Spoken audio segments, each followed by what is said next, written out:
Syukur alhamdulillah pada hari ini saya bisa berkomunikasi dan bersilaturahmi dengan tokoh kita Pak Numan Abdul Hakim sebagai Ketua Lansia Jawa Barat dan sekaligus juga Ketua HKTI, dan nggak tahu jabatan apa lagi, tapi yang pasti bahwa beliau adalah pelari maraton yang belum jatuh.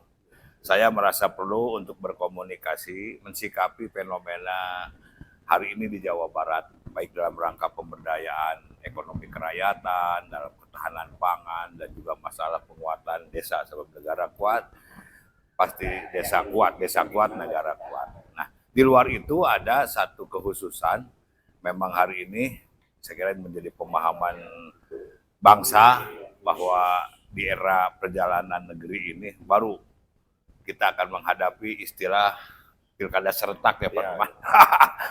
Pilkada serentak, lalu ada PJ yang serentak juga, yang selama ini belum pernah dialami.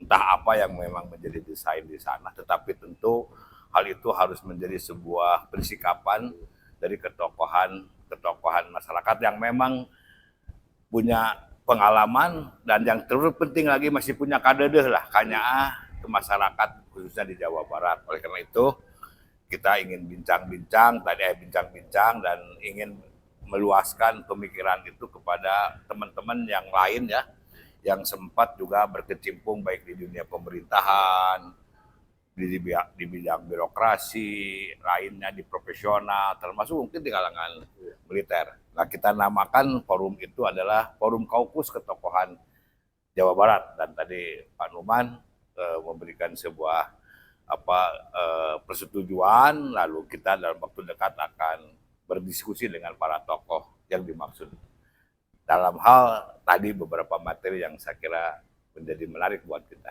Ya begitu ya Pak Numan. Ya. Bangga Pak Numan.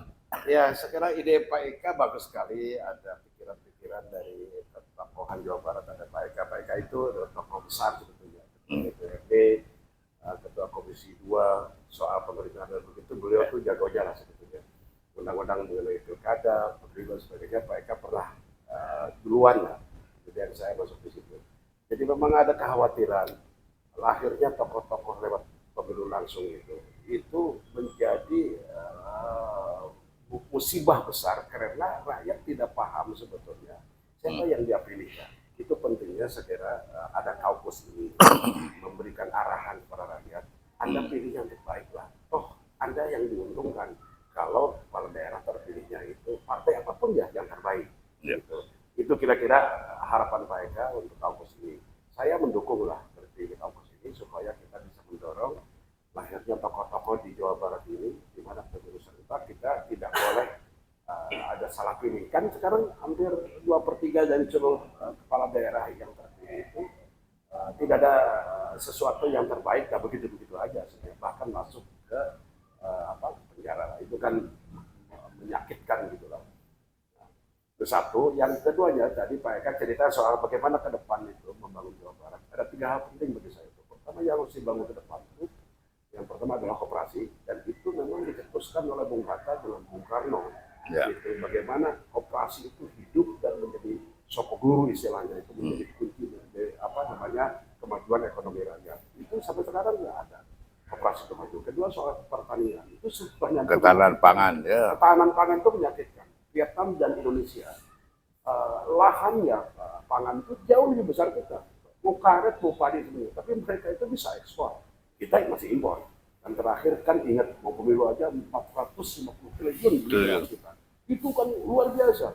Angka yang fantastik lah untuk membeli pangan. Jadi ketahanan pangan itu bagian strategi untuk membangun bangsa ini. Dan tadi soal desa ya. Yang ketiga soal desa.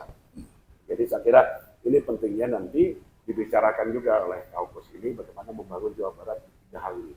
Ya, kira di samping lahirnya tokoh yang bagus, juga 3 hal mendasar, koperasi, pertanian, dan desa itu harus dibangun. Ya. Kalau itu selesai, rakyat sejahtera. Gitu. Disambal. Dari situlah kan ada petani yang tidak punya lahan, berapa bayarannya. Kan kalau buruh 1 Mei, apa yang dia perjuangkan? Buruh pabrik. Buruh tani itu yang harganya 20.000, nggak pernah disentuh oleh kita. Dan itu kan luar biasa banyaknya. Ya, itu buruh tani, petani, desa, koperasi harus dibangun oleh kita. Ya. Saya kira demikian. Ya. Saya setuju Pak Eka, silakan. Ya. Ya. Mudah-mudahan. Intinya saya kira kita lepas dari dimensi kepartaian ya, Ya, artinya betul. kita tidak terikat, tapi yang pasti bahwa kita berharap, saya kira bukan hanya gubernur Ya. yang harus kita coba cari yang lebih baik yang dari yang sebelumnya ya Pak Numan untuk yang tadi bisa merayat, tapi juga saya kira bupati-bupati Ya. maupun wali kota yang punya kanya punya kader. Kalau diukur, carilah sosok seperti Solihin Gepel dan Ali Sadikin. Setuju saya. Ya, jadi, nah insya Allah nanti saya kira Pak Numan, hatur nuhun. Saya akan coba ada Kang Aher, ada Kang Agung, ada Kang Acil, ada Kang Kang Yayat, tokoh militer, ada Pak Ade, Mantan Kasal, dan tokoh-tokoh lainnya yang insya Allah kita akan ulang. Termasuk Pak Burhanuddin ya. Itu Tokoh Jawa Barat, yang mantan gubernur Bank Indonesia. Ya, dan masih produktif berpikir.